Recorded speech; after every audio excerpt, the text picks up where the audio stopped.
Good morning friends and welcome back to my channel. তো আবারও আমি চলে আসলাম পুরুলিয়ার নেক্সট পার্টের ব্লগটা নিয়ে।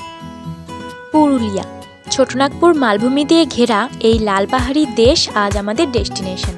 আমি তোমাদেরকে আগের ব্লগেই বলেছিলাম যে এই পুরুলিয়ার কুসুমকুলি হোমস্টের সকালটা কেমন হয় আমি তোমাদের দেখাবো।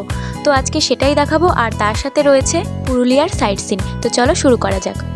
দেখো, আমি পুরুলিয়ার সেকেন্ড দিন কিন্তু সকাল সকাল উঠে পড়েছিলাম একদম ভোরবেলা, আর এখানে ভোরটা কিন্তু ছিল খুবই সুন্দর।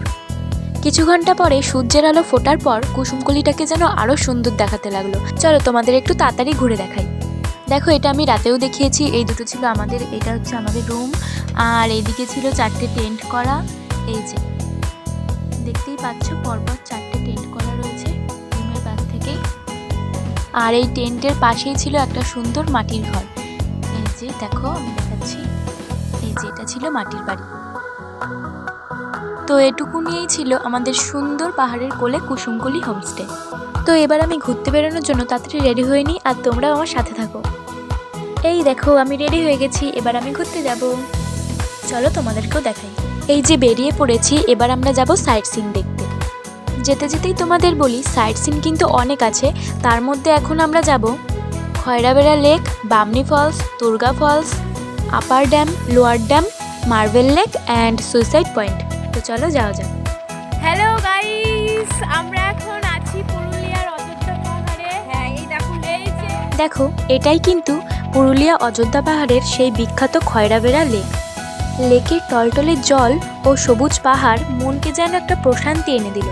কিছুক্ষণ এখানে দাঁড়িয়ে এই লেকের সৌন্দর্য উপভোগ করার পর আমরা আবার নেক্সট স্পটের দিকে রওনা দিলাম। দেখো ফ্রেন্ডস, আমরা আবার বাসে উঠে পড়লাম, আর এবার আমরা যাচ্ছি দুর্গা ফলসে। তো চলো তোমাদের দেখাই। তোমরা দেখে বুঝেই গেছো এটা হলো দুর্গা ফলস। পুরুলিয়ার বিখ্যাত ফলসগুলির মধ্যে একটি হলো দুর্গা ফলস।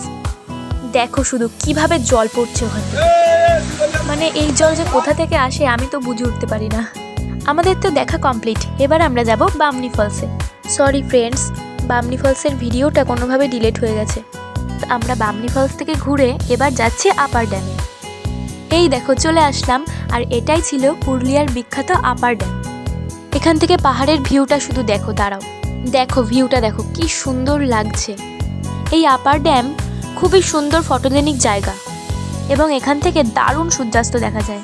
আর এখানকার জলের রং পুরো নীল। দেখো ওই যে আমাদের বাসটা ওখানে দাঁড়িয়ে রয়েছে, আর আমরা এখানে কিছুক্ষণ দাঁড়িয়ে সময় কাটালাম। এরপর দেখো আমরা আপার ড্যাম থেকে বেরিয়ে চলে আসলাম লোয়ার ড্যামে। এই দেখো এটা হলো লোয়ার ড্যাম, খানিকটা আপার ড্যামের মতনই দেখতে, আর এখানে কিন্তু বিদ্যুৎ উৎপন্ন করা হয়। কিছুক্ষণ এখানে দাঁড়ানোর পর আবার রওনা দিলাম, আর চলে আসলাম মার্বেল লেকে। দেখো এটাই হচ্ছে পুরুলিয়ার মার্বেল লেক। হ্যালো গাইস, আমরা এখন আছি মার্বেল লেকে। আর এই যে দেখো ভিউটা, লেক। এই মার্বেল লেকও কিন্তু অত্যন্ত সুন্দর একটি লেক। আমি তো বলবো ভ্রমণপ্রেমী মানুষদের এখানে একবার হলেও আসা উচিত। চারিদিকে পাথরে ঘেরা অত্যন্ত সুন্দর এই লেক। এখানে কিছুক্ষণ সময় কাটানোর পর এখন আমরা যাব সুইসাইড পয়েন্টে। তার জন্য আমি খুব এক্সাইটেড। তো গাইজ দেখো আমরা পৌঁছে গেছি সুইসাইড পয়েন্টে, আর এটাই ছিল পুরুলিয়ার একদম টপ পয়েন্ট।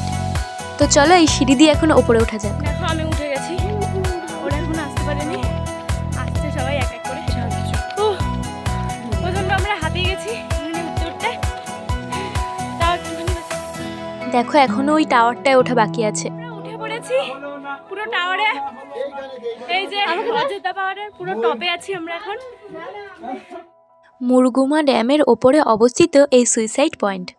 তোমরা নিশ্চয়ই দেখে বুঝেই গেছো এই জায়গাটির নাম সুইসাইড পয়েন্ট কেন, তা আশা করি বলে দিতে হবে না আর। এই সুইসাইড পয়েন্ট থেকে কিন্তু পাহাড়ের ভিউটা খুব সুন্দর লাগছিল, দেখেই বুঝতে পারবে। এই যেইগুলি আমরা দেখছি সেগুলি সবই কিন্তু অযোধ্যা পাহাড়ের মধ্যেই পড়ে।